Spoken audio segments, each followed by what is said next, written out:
In this lecture, we will discuss the actual cycles.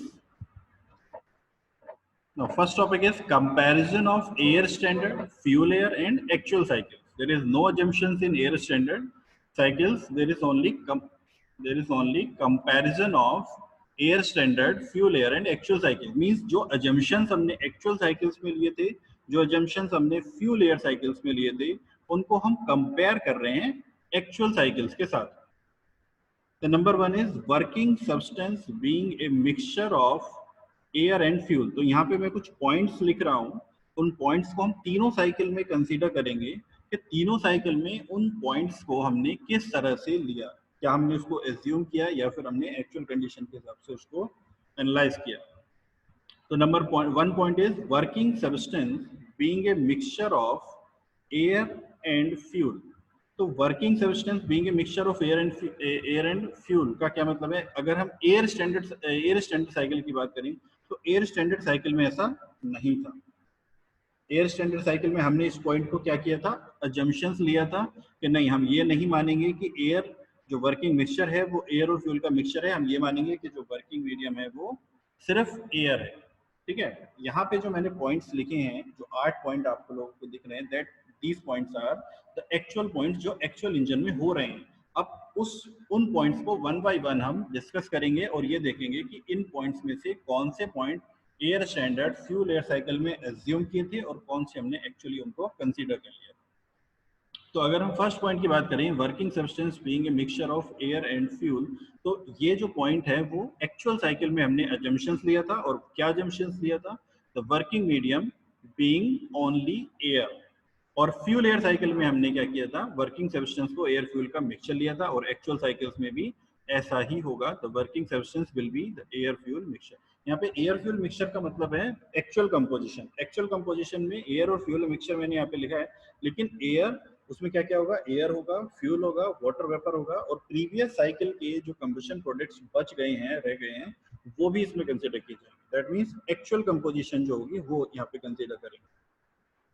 Next point is variation of specific heats with temperature. This is not considered in air standard cycle. It is assumed in air standard cycle that the specific heats of working substance are constant. तो air standard cycle में भी हमने ये वाला जो point है उसको assumptions की तरह से लिया था, but fuel air cycle में हमने actually यही point को consider करते हुए उसको analyze किया था.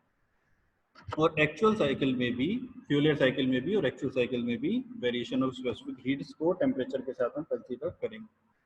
Next point is change in composition, temperature and actual amount of fresh charge. This point is also take as assumption in air standard cycle but considered in fuel air cycle and actual cycle. तो composition में उसकी change होगा, temperature में भी change होगा, और actual amount of fresh charge तो मानते हैं ना, अजम्पशंस लेते हैं, the amount of working medium is constant in air standard cycle. तो एयर स्टैंडर्ड साइकिल में एयर का जो मास है उसको हम कांस्टेंट लेते हैं, बट फ्यूल एयर साइकिल में जो मास है वो वेरी करता है, और एक्चुअल साइकिल में भी जो मास है वो वेरी करता है. Next point is effect of dissociation. Effect of dissociation क्या हमने एयर स्टैंडर्ड साइकिल में कंसीडर किया था? नहीं किया था. फ्यूल एयर साइकिल में कंसीडर किया था? यस. फ्यूल एयर साइकिल में हमने इसको कंसीडर किया था. एक्चुअल साइकिल में भी इसको कंसीडर करेंगे क्योंकि एक्चुअल इंजन में डिसोसिएशन का इफेक्ट होता है. Next is progressive combustion rather than instantaneous combustion. इसको ब्रैकेट में मैंने टाइम लॉस फैक्टर लिखा है क्योंकि टाइम लॉस फैक्टर इसको इसलिए लिखा है, क्यों बोलते हैं इसको हम अभी बाद में समझेंगे. But point is progressive combustion rather than instantaneous combustion. इस पॉइंट का क्या मतलब है? प्रोग्रेसिव का मतलब है जो धीरे धीरे प्रोग्रेस करता है. That means it takes time rather than instantaneous combustion. Instantaneous का मतलब जो एक ही इंस्टेंट में खत्म हो जाए, without time, without any time, with no time. तो इंस्टेंटेनियस कंबशन जिसमें कोई भी टाइम कंज्यूम नहीं हो रहा, एक इंस्टेंट में कंबशन खत्म हो जा रहा है. और प्रोग्रेसिव कंबशन का मतलब जो कंबशन धीरे धीरे प्रोग्रेस कर रहा है, that means it takes time. तो यहाँ पे टाइम का अगर हम उसको कंसीडर नहीं कर रहे हैं टाइम को, तो उस इंस्टेंटेनियस कंबशन में हम ये कंसीडर कर रहे हैं कि कंबशन प्रोसेस में कोई भी टाइम कंज्यूम नहीं हुआ और सारी की सारी जो हीट है वो एक ही इंस्टेंट में जनरेट होगी. जितना भी टेम्परेचर प्रेशर राइज होना है वो एक ही इंस्टेंट में हो जाता है. That means at constant volume. तो ऑटो साइकिल में वो कैसे होता है? कांस्टेंट वॉल्यूम पे होता है. लेकिन एक्चुअल साइकिल में जो कंबशन है वो प्रोग्रेसिव होता है. प्रोग्रेसिव का मतलब वो धीरे धीरे प्रोग्रेस करता है, उसमें कुछ टाइम भी कंज्यूम होता है, और वो टाइम कंज्यूम होने से जो लॉस होता है that loss is time loss.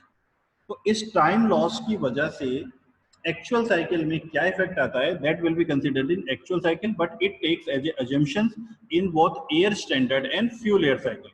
In air standard and fuel air cycle, the combustion is taken as instantaneous at constant volume. But in actual cycle, it is not at constant volume or instantaneous. It is progressive combustion. It takes time. Next point is heat transfer to and from the working substance. तो working substance से heat transfer होगा या नहीं होगा, वो air standard cycle में और fuel air cycle में भी हमने क्या consider किया था.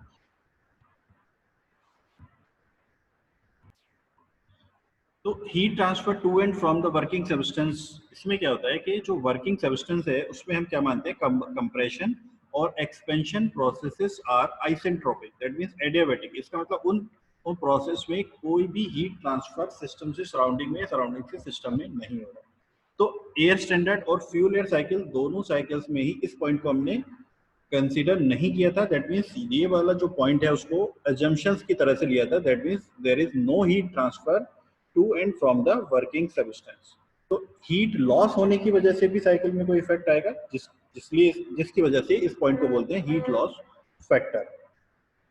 Next point is loss of work on the expansion stroke due too early opening of exhaust valve. इसको बोलते हैं एग्जॉस्ट ब्लो डाउन लॉस. तो एक्चुअल साइकिल में क्या होता है कि एक्सपेंशन स्ट्रोक में जब पिस्टन टीडीसी से बीडीसी की तरफ मूव करता है तो वहां पे हम बीडीसी पे पहुंचने से थोड़ा सा पहले ही एग्जॉस्ट वाल्व को ओपन कर देते हैं. और अगर एग्जॉस्ट वाल्व को हमने बीडीसी के पे पहुंचने से पहले ही ओपन कर दिया तो जो अंदर सिलेंडर के अंदर का जो टेम्परेचर और प्रेशर है वो एग्जॉस्ट वाल्व के ओपन होने से रिलीज हो जाएगा. और उसी टेम्परेचर और प्रेशर की वजह से तो पिस्टन मूव कर रहा था. तो अगर वो प्रेशर खत्म हो जाएगा तो उसकी वजह से वर्क का लॉस हो जाएगा. तो एक्चुअल साइकिल में हम इस पॉइंट को भी कंसीडर करते हैं, बट एयर स्टैंडर्ड और फ्यूल एयर साइकिल में इस पॉइंट को कंसीडर हमने नहीं किया था. This point is also taken as the assumptions that the exhaust process या exhaust valve opens at BDC. तो एक्चुअल साइकिल में क्या होता है कि वो बीडीसी से पहले ही ओपन हो जाता है और एयर स्टैंडर्ड और फ्यूल एयर दोनों साइकिल्स में वो बीडीसी पे ओपन होता है. यही हमने कंसीडर किया था.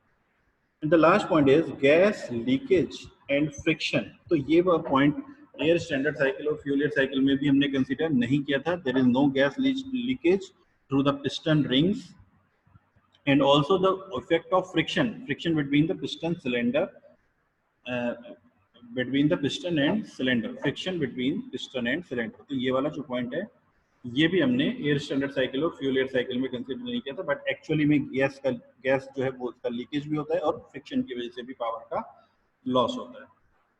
तो इस कंपैरिजन की समरी ये है कि इसमें जो शुरू के 4 पॉइंट हैं उनको हमने एयर स्टैंडर्ड साइकिल में अजम्पशंस लिया था और फ्यूल एयर साइकिल में और एक्चुअल साइकिल में हम इसको कंसीडर करेंगे.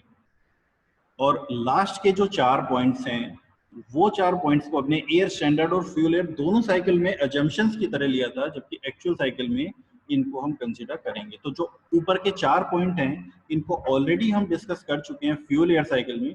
जो नीचे के जो 4 पॉइंट हैं उनको अब हमें डिस्कस करना है एक्चुअल साइकिल में. और उसके बाद जो एनालिसिस होगी साइकिल की या इंजन की वो पूरी की पूरी एक्चुअल कंडीशंस के बेसिस पे होगी. अब उसमें कोई भी पॉइंट्स ऐसे अजम्पशंस नहीं रहेगा. तो इन 4 पॉइंट्स को अब हमें इस एक्चुअल साइकिल में डिस्कस करना है. एंड इन 4 पॉइंट्स के नाम क्या हैं? टाइम लॉस फैक्टर को कंसीडर करना है, हीट लॉस फैक्टर को कंसीडर करना है, and exhaust blow down losses को कंसीडर करना है, and gas leakage and friction को कंसीडर करना है. तो this is the whole summary of actual cycle. जो एक्चुअल साइकिल्स में हमें कौन कौन से टॉपिक्स को डिस्कस करना है: time loss factor, heat loss factor and exhaust blow down. Mainly ये 3 पॉइंट्स हैं. And then gas leakage and friction. तो इन पॉइंट्स को हम कंसीडर करेंगे एक्चुअल साइकिल.